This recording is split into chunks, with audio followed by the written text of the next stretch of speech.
तो hi guys, कैसे हैं आप लोग। Welcome back to my channel Tarun education 08। तो उम्मीद करता हूँ कि बढ़िया होंगे। तो आज हम लोग पढ़ने जा रहे हैं चैप्टर फर्स्ट का क्रॉप प्रोडक्शन एंड मैनेजमेंट का टॉपिक प्रोटेक्शन फ्रॉम पेस्ट्स। ये है पार्ट थर्ड। अभी हमने पार्ट टू और पार्ट फर्स्ट में हमने देखा, अब हम पार्ट थर्ड देखेंगे। प्रोटेक्शन फ्रॉम वीड्स में हम पहले ये समझेंगे कि वीड्स क्या होता है। In a field many other undesirable plants में grow naturally along with crop. किसी भी खेत में जो नेचुरली प्राकृतिक रूप से पौधे फसलों के साथ निकल जाते हैं, इन्हीं अनडिजायरेबल प्लांट्स को वीड्स कहते हैं। वीड्स का हिंदी में अर्थ होता है खरपतवार। The removal of weeds is called weeding. जब हम खरपतवार को रिमूव करते अपनी फसल से निकालते हैं, इस प्रोसेस को वीडिंग कहा जाता है। Weeding is necessary since weeds complete with the crop plants for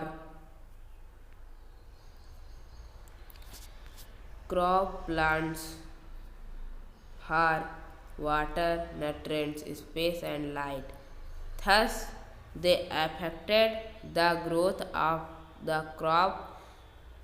Some weeds they interfere harvesting and may poisonous for animals and human beings.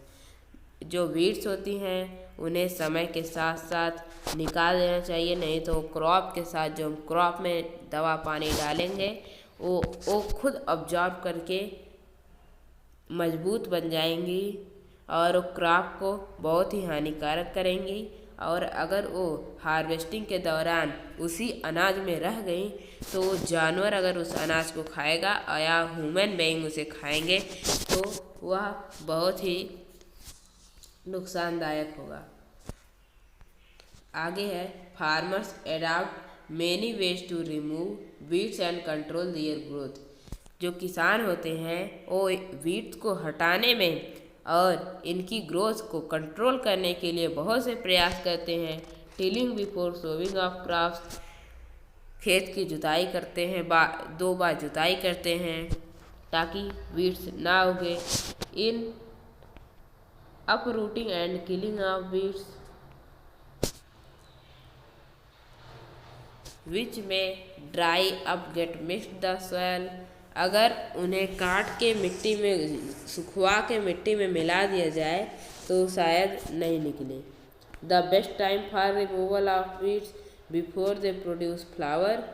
सबसे अच्छा टाइम वह होता है कि जब उसमें फूल प्रोड्यूस हो और सीड प्रोड्यूस हो, तब उससे पहले उन्हें हटा दिया जाए, तब वो नहीं बढ़ेंगी, नहीं तो उनकी जो सीड है वो झड़ जाएगी। क्लास 6 में हम लोग पढ़े थे एक प्रोसेस से, जब उनकी बीज जहाँ जहाँ पड़ेगी वहाँ नई वीड्स निकलने लगेंगी। इससे हमारे खेत में अधिक से अधिक खरपतवार हो जाएगा। तो आगे हम पढ़ते हैं यहाँ पर, this is done with the help of खुरपी और सीड ड्रिल। इन्हें हम सीड ड्रिल की मदद से और खुरपी की मदद से निकालते हैं।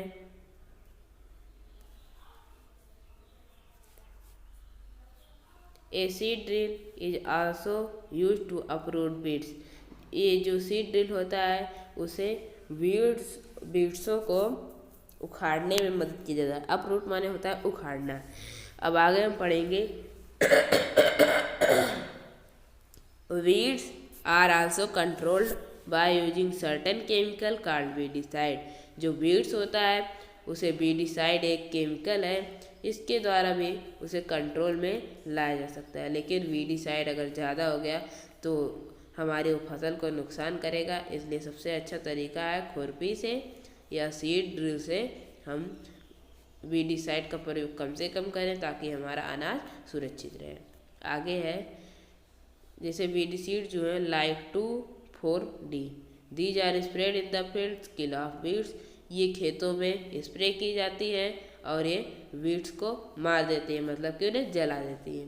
They do not damage the crop, इसमें लिखा है कि they do not damage the crop, but they do damage the crop. The weedicide are diluted with water extent required and sprayed the fill sprayer. इसमें लिखा है कि वो पानी के साथ मिल जाती हैं और सिर्फ वीड्स को ही नुकसान पहुंचाती हैं। आगे हम देखेंगे, ये देखिए एक फिगर बना हुआ है जिसमें एक आदमी वीडीसाइड का प्रयोग कर रहा है, स्प्रेइंग वीडीसाइड। देखिए ये अपने मुंह पे कुछ बांधा हुआ है ताकि इसमें से जो गैस है वो इसके शरीर में ना लगे, क्योंकि ये गैस बहुत हानिकारक होती है। अब इसमें भी वही लिखा है। अब आगे चलते हैं, हमारा आगे का टॉपिक है harvesting. Harvesting of crop is an important task. उस फसल की कटाई एक बहुत ही महत्वपूर्ण कार्य है। The cutting of crops after it is mature. जब फसल एकदम से तैयार होकर सूख जाती है तब हम जब उसे काटते हैं, इसी प्रोसेस को हार्वेस्टिंग कहते हैं। In harvesting crop are pulled out और cut close to the ground. In harvesting कई फसलों को तो हम उखाड़ देते हैं और कई फसलों को जमीन से हंसिए की मदद से काटते हैं। देखिए ये सिकल बना हुआ है, इसकी मदद से हम उसे काटते हैं। इट इज यूजुअली टास्क, यह जो कार्य है वह 3 से 4 महीनों का होता है। सेरस क्रॉप टू मैच्योर, जो सेरस मतलब दाल की जो खेती होती है उसे मैच्योर होने में। Harvesting in our country is either done manually by sickle. हमारे इंडिया में, हमारे देश में ये जो सिकल बना हुआ है इसी से मैन्युअली जो लोग हैं वो कटाई करते हैं, और बाय मशीन कॉल्ड हार्वेस्टर, एक मशीन होती है जिसे हार्वेस्टर कहते हैं, उससे करते हैं। In the harvested crop the grain seeds need to separated. Grain को हार्वेस्ट करने के बाद जो बचती है सीड्स, उस ग्रेन को उसके भूसे से सेपरेट करना भी अति आवश्यक होता है। फ्रॉम द चैप, मतलब कि उसके चैप से उसको अलग करना भी बहुत महत्वपूर्ण होता है। इस प्रोसेस को थ्रेसिंग कहते हैं। This is carried out with the help of machine. यह जो है वो मशीनों के द्वारा किया जाता है जिसे कंबाइन कहते हैं। Which is in fact of thresher. यह हार्वेस्टर, सबसे बढ़िया हार्वेस्टिंग मशीन जो है वो थ्रेसर है, यह एक तथ्य है। उसके बाद farmers with small holding of land, जो किसान होते हैं वो farmers with small holding of land do the separation of grain chaff by winnowing. जो छोटे फार्मर होते हैं जिनके पास कम जमीन होती है वो अपने ग्रेन को चैप से अलग करने के लिए एक प्रोसेस का इस्तेमाल करते हैं जिसे विनोइंग कहते हैं, जो कि हमारे क्लास 6 में एक चैप्टर आया था, उसमें हम पढ़े थे विनोइंग क्या होता है। अब आगे हम लोग आ जाते हैं, ये देखिए ये है हार्वेस्ट फेस्टिवल। मतलब कि 3 से 4 महीनों की कड़ी मेहनत के बाद जब फसल तैयार होती है तो this is site golden field of standing crop. यह किसानों के खेत में अत्यधिक जो है golden field of standing crop, मतलब कि इस समय फसल जब सूख जाती है तो खेत एकदम सुनहरा सुनहरा दिखता है। वो दिखाता है कि किसान उसमें कितनी मेहनत की है। उसके बाद जब उसे काट के किसान घर में रख लेते हैं, और इस समय भी फसल तैयार होने के बाद किसान जब अपनी फसल देखता है तो वो बहुत ही जॉयफुल हो जाता है। उसका हार्ट जो है with Joy and sense well being. इसलिए इस समय में बहुत से त्यौहार मनाते हैं। देखिए यहाँ पर आ जाते हैं कि कौन कौन से त्यौहार मनाए जाते हैं। यहाँ पर देखिए नीचे की लाइन में देखिए बैसाखी, होली, दिवाली, नवन्या एंड बिहू, पोंगल, ये सब इसी सीजन में मनाए जाने वाले त्यौहार हैं। आपको लग रहा होगा कि होली तो मनाई जाती है, लेकिन दिवाली तो लास्ट में मनाई जाती है अक्टूबर नवंबर में। तो यहाँ पर कैसे आ गए? तो देखिए जो दिवाली है वो सब जगह सेम टाइम पे नहीं लगाई जाती, लेकिन दिवाली जो है बहुत जगह मनाई जाती है, बहुत जगह उसका अनंत कारण है, इसलिए फसल तो सभी देशों में उगाई जाती है। इसलिए यहाँ पर देखिए एक ही देश का नहीं दिया है, पूरे देश का दिया है ना, इसलिए। अब चलिए हमारा अगला टॉपिक है स्टोरेज। अब अनाज की तो हम कटाई कर लिए, अब क्या हम उसे खुले में तो छोड़ नहीं देंगे, उसकी रखाई करेंगे, मतलब उसे बोरों में भर कर उसे रखेंगे। Storage is an important task. जो स्टोरेज होता है वह बहुत ही महत्वपूर्ण टास्क होता है। If the harvested grain is cropped for long time, this should be safe from moisture, insect, rat, micro organism. इन्हें माइक्रो ऑर्गेनिज्म, चूहों, कीड़े मकोड़े, मॉइस्चर से और अधिक समय से सुरक्षा करने के लिए इन्हें हम रख देते हैं बोरों में भर के, किसी भी अनाजालय में डाल देते हैं। Harvested grains have more moisture. जो हार्वेस्ट ग्रेन रहता है उसमें अधिक से अधिक मॉइस्चर पाया जाता है। If freshly harvested grain stored without drawing, अगर ताज़ा कटा हुआ ग्रेन्स मतलब अनाज को बीज भी खा सकते हैं, वो अगर बिना सुखाए स्टोर कर दिया गया तो वो खराब हो सकता है, उस पर कीड़े मकोड़े अटैक करेंगे। और इसीलिए हमको पहले मॉइस्चर को सुखा के, ताकि उस पर इंसेक्ट, पेस्ट, बैक्टीरिया और फंगी का अटैक ना हो सके। देखिए फंगी, बैक्टीरिया और पेस्ट जो है ये सब जब किसी भी चीज़ में मॉइस्चर रहता है तभी वहाँ पर रहते हैं। ये रहते तो प्रेजेंट तो सभी जगह रहते हैं, लेकिन इनएक्टिव केस में रहते हैं।